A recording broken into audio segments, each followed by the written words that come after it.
আইয়ুব আলাইহিস সালাম সহ্য করতে পারেন না, কিন্তু আল্লাহর কাছে কোনো অভিযোগ আর অনুরাগ আর কোনো অভিযোগ অনুশোচনা নাই। সবকিছু হযরত আইয়ুব আলাইহিস সালাম সহ্য করতে লাগলেন। হযরত আইয়ুব আলাইহিস সালামের সেই ফোঁড়াগুলো পাকা শুরু হলো। একবার যায় দেখা গেল ফোঁড়াগুলোর মধ্যে, সেই ঘাগুলোর মধ্যে একটা করে পোকা হওয়া শুরু করলো। নাউজুবিল্লাহ বলেন। আইয়ুব আলাইহিস সালামের শরীরের সেই ক্ষত স্থানগুলোর মধ্যে পোকা শুরু হয়ে গেল। এরপরে সেখান থেকে দুর্গন্ধ শুরু হলো। এমন দুর্গন্ধ শুরু হলো, আইয়ুবের সেই দুর্গন্ধে আর আশেপাশে কোনো মানুষ থাকতে পারে না। আইয়ুব আলাইহিস সালামকে যেই সন্তানগুলো দিয়েছিলেন, সন্তানগুলো তিনি হারিয়ে ফেললেন। সমস্ত সন্তানগুলো মৃত্যুবরণ করলো। আইয়ুব আলাইহিস সালামের কয়েকজন স্ত্রী ছিলেন, তারাও আসলেন। আইয়ুব আলাইহিস সালামের অবস্থা দেখে তারা আইয়ুবকে বললেন, আইয়ুব, তোমার এই শরীর নিয়ে আমি আর তোমার সংসার করতে চাই না। আইয়ুব আলাইহিস সালামের কাছ থেকে একজন বিদায় নিয়ে চলে গেল। আরেকজন পালা হিসাবে আরেকজন আসলো। আইয়ুব, ওগো আমার স্বামী, আপনার সাথে ছিলাম, আপনার সাথে সুখে ছিলাম, সুখে জীবন যাপন করতেছিলাম। আপনার ময়দান ভর্তি গরুর পালগুলো সব শেষ হয়ে গেল, উটের বহরগুলো সব শেষ হয়ে গেল। ওগো পয়গম্বর আইয়ুব, আপনার সবকিছু মাল সব শেষ হয়ে গেল। আপনি তো একজন নিঃস্ব হয়ে গেছেন। আপনার সাথে সংসার করা আমার কোনো চলে না। এখন আমার বাবা বড় ধনী মানুষ, আমার বাবা বড় অর্থশীল বিত্তশালী মানুষ। আপনার এই অভাবী লোকের সংসার করা আমার সম্ভব না। আমি আপনার কাছ থেকে চলে গেলাম, বিদায় নিয়ে চলে গেলাম। আইয়ুব তাকে বিদায় দিয়ে দিলেন, যাও, তোমাকে আমি কষ্ট দিতে চাই না, তুমি চলে যাও। দ্বিতীয় বিবিও চলে গেল। এরপর আরেক বিবি বিদায় চাইলো, তাকেও বিদায় দিয়ে দিলেন। সমস্ত বিবিগুলো একের পর এক সব চলে গেল। ভাইজান খেয়াল করে শুনুন, আমার মা ও বোনেরা খেয়াল করে শুনুন।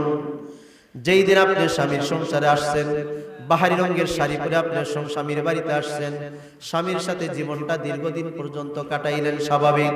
এক সময় মানুষের অবস্থা ভালো থাকে, আবার অন্য সময় মানুষের অবস্থা একটু শোচনীয় হয়। বলেন ঠিক বললাম না? ঠিক বললাম। মানুষের জীবন কখনো সবসময় একভাবে যায় না। ইন্না মাআল উসরি ইউসরা, কখনো কঠিন যাবার, কখনো সহজ যায়, কখনো সচ্ছল, কখনো অসচ্ছল। মানুষের জীবনে আসে কিনা বলেন? এই বলেন, আসে কিনা? আসে। মানুষের জীবনে কখনো সচ্ছলতা থাকে, আবার কখনো সচ্ছলতা চলে যায়, দারিদ্রতা এসে যায়। আল্লাহ পাক তাকদিরে যা লিখে রেখেছেন তাই হবে। এটাকে কেউ খণ্ডাইতে পারবে না। ভাগ্যের লিখনকে কেউ পরিবর্তন করার ক্ষমতা রাখে না। হযরত আইয়ুব আলাইহিস সালামের জীবনে এমনই এক বিপ্লব ঘটে গেল। হযরত আইয়ুব আলাইহিস সালামের অর্থ সম্পদ শেষ হয়ে গেল, বিবিরও বিদায় নিলেন। আইয়ুবের শরীরের মধ্যে ঘা পসরাগুলোর মধ্যে গন্ধ শুরু হয়ে গেল। আশেপাশে কোনো লোক ভিড়তে পারে না। হযরত আইয়ুব আলাইহিস সালাম তাকায় দেখেন অসুস্থ হয়ে বিছানায় পড়ে গেলেন। আইয়ুব বিছানায় পড়ে আছে। এবার দেখে তার বিবিরা সব চলে গেছে। আইয়ুবের মাথার কাছে, আইয়ুবের পায়ের কাছে একজন মাত্র মানুষ দেখা যায়। আইয়ুব জিজ্ঞাসা করলেন, কে গো তুমি? তিনি বললেন, আমি আর কেউ না গো পয়গম্বর আইয়ুব, আমি হলাম আপনার রহিমা, আপনার অপেক্ষায় রয়েছি। বলে আইয়ুব বলতেছে, রহিমা, তুমি আমার জন্য কেন অপেক্ষায় রয়েছে? যাও রহিমা, আমার সমস্ত বিবিদেরকে আমি বিদায় দিয়েছি। রহিমা, তুমিও চলে যাও, তোমাকে কষ্ট দিতে আমি চাই না। তার কারণ তুমি হযরতে ইউসুফ আলাইহিস সালাম, আল্লাহর জলিলুল কদর একজন পয়গম্বর, তার বংশের তুমি একজন, তার নাতি, কাজে তোমাকে আমি কষ্ট দিতে চাই না। রহিমা, তুমি চলে যাও। রহিমা চোখের পানি ছেড়ে দিয়ে বলল, স্বামী গো, আপনাকে একটা কথা বলতে চাই। কি কথা বলবে বলো? রহিমা বলল, স্বামী, দীর্ঘ সময় পর্যন্ত আমি আপনার সুখের সময় ছিলাম, আপনার দুঃখের সঙ্গে এখন থাকতে চাই। আপনার যে সুখের সঙ্গে আমি ছিলাম, এখন আপনার দুঃখ কষ্ট আসছে।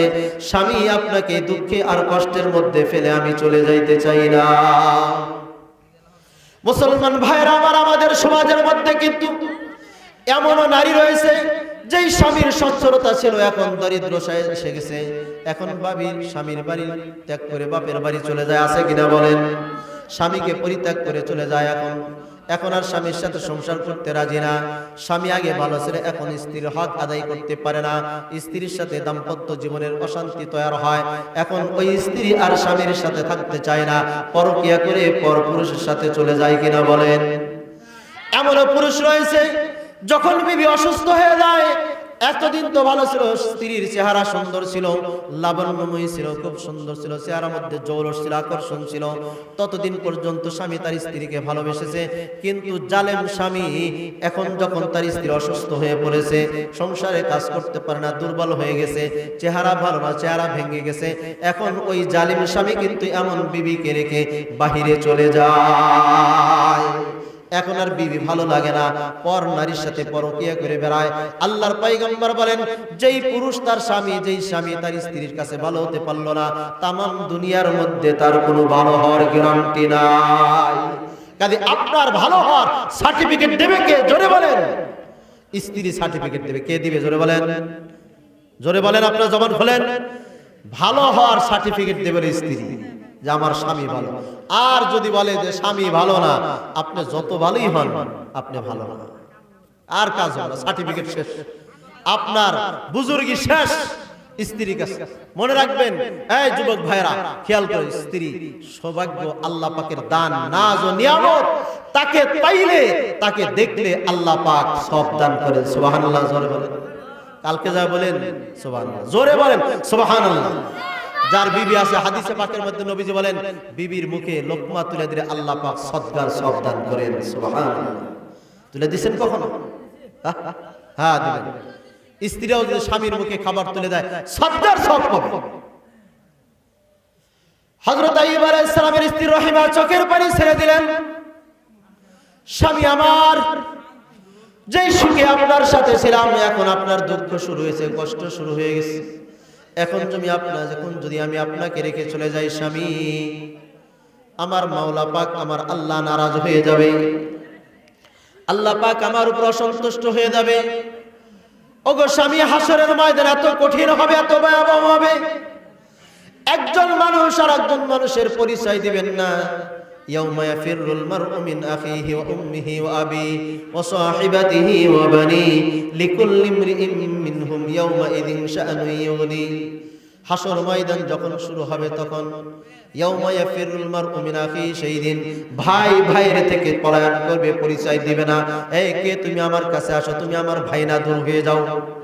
ওয়া উম্মিহি ওয়া আবিহি, মানুষ তার বাবা মাকে ভুলে যাবে, বলবে কে গো তুমি? তুমি আমার মা, তুমি আমার বাবা না, তোমরা আমার থেকে দূরে চলে যাও। ওয়া উম্মিহি ওয়া আবি ওয়া সাহিবাতিহি ওয়া বানি, নিজের আদরের অন্তরঙ্গ যিনি বিবি, তাকেও ভুলে যাবে, তার সাথে কোনো পরিচয় দিবে না। ওয়া বানি, নিজের কলিজার টুকরা সন্তানের পরিচয় দিবে না। কে তুমি? আমার কাছ থেকে চলে যাও। এমন একটা ভয়াবহ দিন কিয়ামতের দিন হবে গো স্বামী, যেই দিন মাথার উপর সূর্য তাপ দিতে থাকবে, পায়ের নিচের জমিন পুরে তামা হয়ে যাবে স্বামী গো। সেই বিভীষিকাময় দিনে আল্লাহ পাক যদি আমাকে বলেন, রহিমা রে, তুমি তোমার স্বামী আমার পয়গম্বর আইয়ুবকে ফেলে তুমি অন্যত্র চলে গেছো, যাও রহিমা, তোমার জন্য আজকে নাজাতের কোনো ব্যবস্থা নাই, আজকে তোমার নাজাতের কোনো ব্যবস্থা নাই। আমার প্রাণের স্বামী, আমি আল্লাহর কাছে কি জবাব দেব? ও আইয়ুব, আপনি আমাকে আপনার দরবার থেকে তাড়ায় দেন না, আপনার পায়ে ধরি আমি ক্ষমা চাই, আপনার কাছ থেকে আমাকে সরায় দেন না। আইয়ুব বলতেছেন, রহিমা শোনো, তোমার দাদা ইউসুফ যদি আমাকে হাসরের ময়দানে দাঁড় করে, আমি কি উত্তর দেব? আমার পচা শরীর, আমার ঘাওয়ালা শরীরটাকে তুমি স্পর্শ করো, এই অবস্থায় আমি ইউসুফের কাছে কি জবাব দেব? বলে, স্বামী গো, আমি আল্লাহর কাছে কি জবাব দেব সেটা উত্তর দেন। আইয়ুব, আপনার খেদমত করে আমি জান্নাতবাসী হতে চাই, আমাকে আপনার কাছ থেকে আমাকে সরায় দিয়েন না। বিবি রহিমা আইয়ুব আলাইহিস সালামের খেদমত করতেছিলেন। খেদমত করতে করতে আইয়ুব আলাইহিস সালামের সবকিছু শেষ, খাদ্য পানির কোনো ব্যবস্থা নাই। এলাকার লোকজন এসে রহিমাকে অবজেকশন দেয়, এ রহিমা, তোমার স্বামীর শরীরটা পচা, গন্ধ, এলাকায় আমরা থাকতে পারি না, দুর্গন্ধে, এখান থেকে তোমরা আইয়ুবকে নিয়ে যাও, তা না হলে আমরা এলাকা থেকে বের হয়ে যাব। আইয়ুব আলাইহিস সালাম, পয়গম্বর আইয়ুব বলেন, ওগো লোকজন শোনো, তোমরা তোমাদের এলাকায় থাকো, আমার কারণে তোমাদের কষ্ট হোক এটা আমি চাই না, কাজে আমি আমার এলাকা থেকে চলে যাব। রহিমা সে চলে যাবে আইয়ুবকে সাথে নিয়ে। রহিমা সে কাপড় চোপড় গুছাইতেছিলেন, স্বামী বললেন, রহিমা মনে হয় তুমি চলে যাবে। রহিমা চোখের পানি ছেড়ে দিয়ে বলেন, স্বামী, আপনাকে রেখে আমি যাব না গো, আপনাকে সাথে নিয়েই আমি চলে যাব। কোথায় যাবে? আমাকে নিয়ে চলো। বিবি রহিমা আইয়ুব আলাইহিস সালামকে নিয়ে রওনা দিলেন। যাইতে যেতে জঙ্গলের পাশে, একটা জঙ্গলের পাশে তিনি অবস্থান করতে লাগলেন। আইয়ুব আলাইহিস সালাম সেখানে আইয়ুবকে বিছানা বিছায় দিলেন। আইয়ুব শুয়ে পড়লেন। সেখানে অসুস্থ মানুষ, নড়াচড়া করতে পারেন না, শরীরের মধ্যে ঘা, বস্ত্রের মধ্যে পোকা শুরু হয়েছে। পোকাগুলো আইয়ুবকে কামড়াইতেছে, খাইতেছে। আইয়ুব আলাইহিস সালাম দেখে একটা পোকা তার শরীর থেকে নেমে চলে যায়। পোকাটাকে আইয়ুব নিজের হাত দ্বারা ধরে আবার নিজের শরীরে লাগায় দেন। আইয়ুব বলেন, পোকারে তুমি কেন যাও? তোমাকে তো আমার মাওলা আল্লাহ সৃষ্টি করেছেন আমাকে খাওয়ার জন্য, তুমি কেন আল্লাহর মাখলুক আমাকে খাওয়া বাদ দিয়ে চলে যাও? তুমি চলে যাও কেন? তুমি খাও আমাকে। আইয়ুব আলাইহিস সালাম এরকম ভাবে নিজেকে ফানা করে দিয়েছেন, আল্লাহর কাছে বিলাই দিয়েছেন। হযরত আইয়ুব আলাইহিস সালাম সেই জঙ্গলের পাশে আল্লাহ পাকের জিকির আর ইবাদত করতেছিলেন। আইয়ুব আলাইহিস সালামের বিবি রহিমা স্বামীর খাবারের জন্য কোথায় যাবে, কোথায় খাবার পাবে, এলাকার মধ্যে চলে যান। সেখান থেকে কিছু খানার ব্যবস্থা করেন। মানুষের বাড়িতে কাজ করেন, ঝিয়ের কাজ করেন, থালা বাসনগুলো পরিষ্কার করে দেন, বাড়িঘরগুলো ঝেড়ে দেন। আল্লাহর পয়গম্বর হযরত আইয়ুব আলাইহিস সালামের স্ত্রী হযরত রহিমা তিনি ঝির কাজ করেন, বাড়িতে কাজ করে স্বামীর জন্য যে সামান্য খাবার পান স্বামীর মুখে এনে তুলে দেন। স্বামীকে আদর করেন, সোহাগ করেন। আইয়ুব আলাইহিস সালাম স্বামী বিবির এই অবদান দেখে আল্লাহর কাছে শুকরিয়া আদায় করেন। আইয়ুব আলাইহিস সালাম আল্লাহর কাছে দোয়া করেন বিবি রহিমার জন্য। ইবলিস শয়তান আবার চক্রান্ত করলো, এলাকার মধ্যে পৌঁছে গেল। যা বলতেছে, এলাকার লোকজন শোনো, যেই মহিলাটা তোমাদের এলাকায় আসে, তোমাদের বাড়িতে আসে, জানো কি সে কি কাজ করে? কি কাজ করে বলো? বলে সে তার স্বামীর পচা শরীর, তার স্বামীর ঘাওয়ালা শরীর, তার স্বামী রুগ্ন স্বামী, সেই স্বামীর খেদমত করে, সেই হাত দিয়ে আবার তোমাদের ঘরের কাজগুলো করে দেয়। খবরদার, খবরদার, তোমরা এই লোকটা, এই মহিলার দ্বারা, এই রহিমার দ্বারা তোমরা কোনো খেদমত নিও না। এবার যখন বিবি রহিমা সকালবেলা যখন এলাকার মধ্যে পৌঁছে যায়, কোথাও কোনো কাজ পায় না। সমস্ত মানুষগুলো তারা দূর দূর করে রহিমাকে তাড়ায় দেয়। রহিমা এবার স্বামীর কাছে আসার পরে দেখে স্বামীর কোনো খাবারের ব্যবস্থা নাই। কঠিন অবস্থায় স্বামী এইভাবে অবস্থান করতেছেন, স্বামীর কোনো হুঁশ জ্ঞান নাই। কিন্তু হযরত আইয়ুব আলাইহিস সালাম এই অবস্থায় আল্লাহ পাকের জিকির করতেছিলেন। জিকির করতে করতে তার জিহ্বাটাকে তরুতাজা রেখেছেন। আল্লাহ পাক পয়গম্বর সাল্লাল্লাহু আলাইহি সাল্লাম বলেন, বান্দা তুমি তোমার জিহ্বাটাকে এমন ভাবে রাখো, জিকির করতে থাকো, কিয়ামতের দিন তুমি হাসতে হাসতে আল্লাহর জান্নাতে চলে যাবে। হাসতে হাসতে তুমি আল্লাহর জান্নাতে চলে যাবে।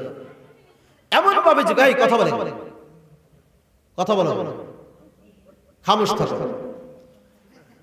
তুমি এমন ভাবে জিকির করো, জিকির করতে করতে যেন লোকে তোমাকে পাগল বলে।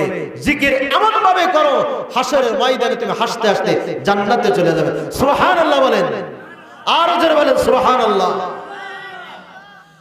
বিবি রহিমা স্বামীকে বললেন, স্বামী আজকে আপনার জন্য খানার ব্যবস্থা করতে পারেন, আপনি আমাকে মাফ করবেন। পরের দিন আবার যখন খানার জন্য গেছে, হযরত আইয়ুব আলাইহিস সালাম সকালবেলায় দেখেন তার সমস্ত শরীর একদম শেষ হয়ে গেছে। এবার জিহ্বার উপরে একটু ঘাড় অনুভব করতে পারেন। জিহ্বার মধ্যে কেমন যেন ঘা ঘা মনে যায়, ঘা ঘা মনে হয়। জিহ্বাটা নাড়াইতে আইয়ুবের বড় কষ্ট হয়। আইয়ুব জিহ্বা নাড়াইতে পারে না। এবার আইয়ুব বুঝতে পারলেন আমার জিহ্বায় মনে হয় ঘা শুরু হয়ে গেছে। আইয়ুব আলাইহিস সালাম আল্লাহর কাছে দোয়া করলেন, প্রভু হে রব্বুল আলামিন, এতদিন পর্যন্ত আমার শরীরের মধ্যে ঘা ছিল, পচরা ছিল, আমার শরীর পোকামাকড় খাওয়া শুরু করেছে, আমার কোনো আফসোস ছিল না, আমার কোনো দুঃখ কষ্ট ছিল না গো আল্লাহ। এখন আমার শরীরে জিহ্বার মধ্যে ঘা ধরে গেছে। রব্বুল আলামিন, না জানি আমার জিহ্বায় যদি পোকা শুরু হয়ে যায়, ও আরশে আজিমের মালিক, আমি তোমার কিভাবে ইবাদত করব গো? এই যে জিহ্বা দ্বারা তোমার জিকির করতাম, জিহ্বার দ্বারা তার জিকির করা সম্ভব হবে না। রব্বুল আলামিন, আমি আর কষ্ট করে তোমার ইবাদত করতে পারবো না। আল্লাহ, তোমার ইবাদত থেকে বুঝি আমাকে সরায় দিবা গো। হযরত আইয়ুব আল্লাহর কাছে জারজার হয়ে কান্না শুরু করে দিলেন, রব্বুল আলামিন, তুমি আমাকে তোমার জিকির থেকে আমাকে বঞ্চিত করো না। হযরত আইয়ুব আলাইহিস সালাম আল্লাহর কাছে হাউমাউ করে কান্না শুরু করে দিলেন এবং বললেন, রব্বি আন্নী মাসসানিয়াদ-দুররু ওয়া আনতা আরহামুর রাহিমিন। রব্বুল আলামিন, আমাকে ক্ষতি স্পর্শ করেছে, আমাকে কষ্ট স্পর্শ করেছে। ওয়া আনতা আরহামুর রাহিমিন, আপনি বড় দয়ালু, আপনি সবচেয়ে বড় দয়ালু। বলেন সুবহানাল্লাহ। আইয়ুব আলাইহিস সালাম আল্লাহ তাআলার উপর কোনো অভিযোগ করেন নাই। আমাদের শরীরের মধ্যে একটু জ্বর আসলে বা বেশি বেশি একটু রোগ হইলে আল্লাহর উপর আমরা কত ধরনের অভিযোগ করতে থাকি। আল্লাহ মনে হয় দুনিয়ার আর কোনো লোক পায় না, আমার শরীরটাই বুঝি আল্লাহ পাক পেয়েছেন, আমার উপর রোগ দিয়েছেন, রোগের পর রোগ, বালার উপর বালা, মুসিবতের উপর মুসিবত। বলেন ঠিক বললাম না ঠিক বললাম? জোরে বলেন ঠিক বললাম ঠিক বললাম? আমরা দুনিয়ার মধ্যে অস্থির হয়ে যাই। আইয়ুব আলাইহিস সালাম আল্লাহর উপর কোনো অভিযোগ নাই। আইয়ুব আলাইহিস সালাম বলতেছেন, রব্বুল আলামিন, আমার শরীরের মধ্যে রোগ শুরু হয়ে গেছে। অন্য আয়াতে কারিমের মধ্যে সূরা সদের মধ্যে আল্লাহ পাক হযরত আল্লাহর পয়গম্বর আইয়ুব বলেন, রব্বি আন্নী মাসসানিয়াশ শাইতানু বিনুসবিন ওয়া আযাব। রব্বুল আলামিন আমাকে শয়তান স্পর্শ করেছে এবং শয়তান আমাকে কষ্ট দিতেছে। তাফসীরের মধ্যে লেখে শয়তান কিভাবে কষ্ট দেয়। শয়তান আইয়ুব আলাইহিস সালাম অন্তরের মধ্যে কুমন্ত্রণা দিত, এটাকে আইয়ুব বলেছেন আমাকে সে কষ্ট দিতেছে, এর দ্বারা আইয়ুব কষ্ট পাইতেছেন। হযরত আইয়ুব আলাইহিস সালাম আল্লাহর কাছে দোয়া করেন, রব্বুল আলামিন আপনি আমাকে সুস্থ করে দেন। এবার হযরত রহিমা স্বামীর কাছে বললেন, স্বামী আপনি আল্লাহর কাছে একটু দোয়া করেন। কিন্তু আইয়ুব বলে, আমি কেন দোয়া করব আল্লাহর কাছে? যেই মালিক আমাকে 70 বছর সুস্থ রেখেছেন সেই মালিকের জন্য মাত্র কয়েকটা বছর আমি কষ্ট করব। 70 বছর তো এখন হয় নাই, মাত্র 18 বছর চলতেছে। 18 বছর পর্যন্ত আইয়ুব তার শরীরটাকে পোকামাকড়ের জন্য বিলায় দিয়েছেন। সুবহানাল্লাহ বলেন। হযরত আইয়ুব আলাইহিস সালাম বললেন, না না আমি আল্লাহর কাছে দোয়া করতে পারবো না, আমার বড় লজ্জা লাগে যে আল্লাহ পাক আমাকে এতদিন সুস্থ রাখলেন, এখন আমি অসুস্থ হয়ে গেছি, আল্লাহর কাছে সুস্থতা দোয়া করব তা হতে পারে না। আইয়ুব আলাইহিস সালাম দোয়া করলেন না। যখন জিহ্বার মধ্যে যখন তার ঘা শুরু হয়ে গেল তখন এবার দোয়া করলেন, রব্বি আন্নী মাসসানিয়াদ যুররু ওয়া আনতা আরহামুর রাহিমিন। তাও আল্লাহ পাকের কাছে আইয়ুব বলেন না যে আমার রোগ সরায়া দেন, দূর করে দেন। আইয়ুব আলাইহিস সালাম বলছেন, শুধু আল্লাহ আপনি আরহামুর রাহিমিন, দয়াকারীদের মধ্যে সবচেয়ে বড় দয়াকার। আল্লাহ পাক বুঝে ফেলেছেন। আল্লাহ পাক বলতেছেন আমার আইয়ুবের পরীক্ষা নেওয়া আমার শেষ। আইয়ুব সে 100% পাস করেছে, তারা 100% এর মধ্যে 100% এসে পাস করেছে। আমার আইয়ুবকে আমি maaf করে দিলাম। ফাকাশাফনা মা বিহি মিন যুররিন ফাস্তাজাবনা লাহু, আমি আইয়ুবের দোয়াকে কবুল করে নিলাম। ফাকাশাফনা মা বিহি মিন যুররিন, তার সাথে যে কষ্ট ছিল, রোগ ছিল, এই কষ্টের রোগ আমি আইয়ুব থেকে সরায় দিলাম। জোরে বলেন সুবহানাল্লাহ। আইয়ুব আলাইহিস সালামের রোগকে আমি সরায় দিলাম, সে সুস্থ হয়ে গেল। ফাকাশাফনা মা বিহি মিন যুররিন, তার সাথে যে রোগ ছিল আমি দূর করে দিলাম। ওয়া আতাইনাহু আহলাহু, আমি আমার আইয়ুবকে তার পরিবার দিলাম, তার বিবি আবার তার কাছে দিয়ে দিলাম। যেই সকল বিবি চলে গেছিল তাদেরকে আল্লাহ পাক আবার জড়ায়া দিলেন। ও আহলাহু মিসলাহুম মাহুম, এবং তাদের সাথে তার সন্তানাদি সহ আল্লাহ পাক দিয়ে দিলেন। জোরে বলেন আল্লাহু আকবার। আইয়ুব আলাইহিস সালামের 14 জন সন্তান ছিল, 7 জন কন্যা 7 জন ছেলে, এদের সাথে আল্লাহ পাক আরো দিয়ে দিলেন সন্তানাদি। কিন্তু আল্লাহ পাকের নিয়ামত, ভাইজান খেয়াল করে শুনুন, এই ছেলে খেয়াল করে শুনেন, সন্তান আল্লাহ পাকের দেয়া নিয়ামত, এটা আল্লাহ পাকের পক্ষ থেকে ইহসান। যার সন্তান আছে সেই জানে, যার সন্তান নাই সেও কিন্তু বোঝে সন্তান কত বড় নিয়ামত। ঠিক বললাম না ঠিক বললাম? জোরে বলেন। হযরত আইয়ুব আলাইহিস সালামকে আল্লাহ পাক বলেন, ওয়া মিসলাহুম মাহুম, তাদের সাথে আরো তাকে দিলাম। আইয়ুবকে আমি সুস্থ করে দিলাম রাহমাতাম মিন ইনদিনা, আমার পক্ষ থেকে আইয়ুবের উপর রহমত, ওয়া যিকরা লিল আবিদিন, এবং ইবাদতকারীদের জন্য এটা উপদেশ। আইয়ুবের এই ঘটনা ইবাদত আবেদ যারা, তাদের জন্য একটা উপদেশ। তারা যেন উপদেশ গ্রহণ করে সামান্যতম ঠান্ডা আর জ্বরের কারণে ইবাদত যেন ছেড়ে না দেয়। আমার আইয়ুবকে যেন দেখে, আমার আইয়ুব 18 বছর পর্যন্ত তার শরীর পোকামাকড় খেয়েছে, পোকা খেয়েছে, কিন্তু তবু আইয়ুব আমি আল্লাহকে ভুলে নাই। সুবহানাল্লাহ বলেন। এবার হযরত আইয়ুব আলাইহিস সালামের ব্যাপারে আল্লাহ পাক আদেশ করলেন, কোথায় জিবরাইল, যাও যাও আমার আইয়ুবকে বলে দাও, উরকুজ বিরিজলিক, আইয়ুব তুমি তোমার ডান পায়ের গোছা দ্বারা তুমি জমিনের উপর একটু আঘাত করো। আইয়ুব আলাইহিস সালাম তিনি উঠতে পারেন না, বিছানায় শুয়ে রয়েছেন। এমন সময় জিবরাইল যখন বলল উরকুজ বিরিজলিক, আল্লাহ পাক বলতেছেন আইয়ুব আপনি জমিনে আপনার পায়ের গোছা দ্বারা আঘাত করুন। হযরত আইয়ুব আলাইহিস সালাম পায়ের গোছা দ্বারা আঘাত করলেন। গোছা দ্বারা আঘাত করার সাথে সাথে আল্লাহ পাক ফোয়ারা পানি ঝর্ণা জারি করে দিলেন। চিৎকার করে বলেন সুবহানাল্লাহ। আরেকজন আল্লাহ তাআলা একজন পয়গম্বরের পায়ের আঘাতে ঝর্ণা জারি হয়েছে কি হয় নাই বলেন? সেই সন্তানের নাম কি? হযরত ইসমাঈল আলাইহিস সালাম। ইসমাঈল আলাইহিস সালাম মরু প্রান্তরের মধ্যে পায়ের আঘাতে জমজম কূপ জারি হয়েছে, এমন পানি জারি হয়েছে যেই পানি আর কিয়ামত পর্যন্ত বন্ধ হবে না। সেই পানি কিয়ামত পর্যন্ত বন্ধ হবে না। সেই পানিটা শিফা এবং সেই পানি তাআম খাদ্য। সেই পানি খাইলে ক্ষুধা নিবারণ হয়। সেই পানি খাইলে আল্লাহ পাক রোগ বালা দূর করে দেন, রুগ্ন ব্যক্তিকে সুস্থ করে দেন। সুবহানাল্লাহ বলেন। আল্লাহ পাক সুস্থ করে দেন। জমজম কূপের পানির মধ্যে আল্লাহ পাক এত বরকত রেখেছেন। সব পানি বসে পান করতে হয়, কিন্তু জমজম কূপের পানি দাঁড়ায়া পান করা সুন্নত। সুবহানাল্লাহ বলেন। এবং কিবলা দিক হইয়া দাঁড়ায়া পানি পান করা সুন্নত। এবং যেই দোয়া করবে আল্লাহ পাক সেই দোয়া কবুল করেন। জমজম পানি পান করার সময় দোয়া করেন। হযরত আইয়ুব আলাইহিস সালাম তিনি পায়ের দ্বারা আঘাত করলেন, জমিন থেকে পানির ফোয়ারা জারি হয়ে গেল। আল্লাহ পাক বলেন হাযা মুগতাসালুম বারিদুন ওয়া শারাব। আইয়ুব, এই যে পানি, এই শীতল পানি, এই পানি দ্বারা আপনি গোসল করুন। শারাব বারিদুন ওয়া শারাব, এবং এই শীতল পানি আপনি পান করুন। তাফসীরে জালালাইনের হাসিয়ার মধ্যে লেখে আইয়ুব আলাইহিস সালামকে জিবরাইল আদেশ করলেন, পায়ের আঘাতে পানি বের হলো। গরম পানি যখন বের হয়ে গেল, হযরত আইয়ুব আলাইহিস সালাম সেই গরম পানি দ্বারা গোসল করলেন। এরপরে 40 কদম সামনে যাওয়ার পর আইয়ুব আলাইহিস সালাম আল্লাহ পাক বললেন আবার আপনি আঘাত করুন। আবার আঘাত করলেন, সেখান থেকে ঠান্ডা পানি বের হলো। আইয়ুব আলাইহিস সালাম ঠান্ডা পানি পান করলেন, গরম পানি দিয়ে গোসল করলেন, সমস্ত শরীর ভালো হয়ে গেল। ঠান্ডা পানি পান করলেন, ভিতরটাও পরিষ্কার হয়ে গেল। এবার আল্লাহ পাক আইয়ুব আলাইহিস সালামকে সুন্দর সুঠাম স্বাস্থ্যের অধিকারী বানায় দিলেন। সুবহানাল্লাহ বলেন। আইয়ুব আলাইহিস সালাম সুস্থ মানুষ, এবার বন জঙ্গলের পাশে সেখানে বসে আছেন। বিবি রহিমা এলাকা থেকে আসছেন, আয়েশা দেখে তার স্বামী তার জায়গায় নাই। হযরত রহিমা এবার কান্না শুরু করে দিলেন, আল্লাহর কাছে বলতে লাগলেন, ফরিয়াদ করতে লাগলেন, প্রভু হে, আমার স্বামী ছিল অসুস্থ, সেই অসুস্থ স্বামীকে এখানে রেখে গেলাম, না জানি আমার স্বামীকে আমি হারায় ফেললাম। মাবুদ, আমার স্বামী যদি আজকে বাগে খায় ফেলে, আমার স্বামীকে আমি কোথায় পাবো?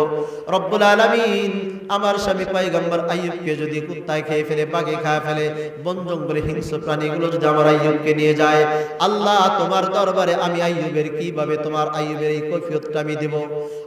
হযরত আইয়ুব আলাইহিস সালামের এই কথাগুলো বলে বিবি রহিমা কান্না শুরু করে দিলেন। কিন্তু পাশেই দেখেন একজন সুন্দর স্বাস্থ্যের অধিকারী একজন মানুষ বসা। হযরত আইয়ুব আলাইহিস সালাম তিনি সেখানে বসা ছিলেন। রহিমা চিনতে পারলেন না, জিজ্ঞাসা করলেন, কে গো, আপনি এখানে বসে আছেন? এখানে একজন রুগ্ন ব্যক্তি ছিল, সে কোথায় গেল বলতে পারেন? আইয়ুব আলাইহিস সালাম সাথে দীর্ঘক্ষণ কথা হওয়ার পর বিবি রহিমাকে আইয়ুব বললেন, ও রহিমা, আমি তো তোমার সেই আইয়ুব। বিবি রহিমা বললেন, হে যুবক, আপনি আমার সাথে বিতর্ক, আপনি আমার সাথে কেন এরকম ঠাট্টা করতেছেন? আপনি আমার সাথে কেন উপহাস করতেছেন? আমার স্বামী তো অসুস্থ মানুষ। বলে, না রহিমা, তুমি তাকায় দেখো, আমি তোমার স্বামী আইয়ুব। শেষ পর্যন্ত আইয়ুবকে চিনতে পারলেন। চেনার পর বিবি রহিমা স্বামীকে জড়ায়া ধরলেন, আল্লাহর কাছে শুকরিয়া আদায় করলেন। আল্লাহ পাক হযরত আইয়ুব আলাইহিস সালামকে পুরা সুস্থ করে দিলেন। আল্লাহ পাক হযরত আইয়ুব আলাইহিস সালামকে এত নাজ নিয়ামত দিলেন, আগের যেই সকল নাজ নিয়ামত অর্থ সম্পদ ছিল, সেই পরিমাণ অর্থ সম্পদ আবার আইয়ুবকে আল্লাহ দিয়ে দিলেন। সুবহানাল্লাহ।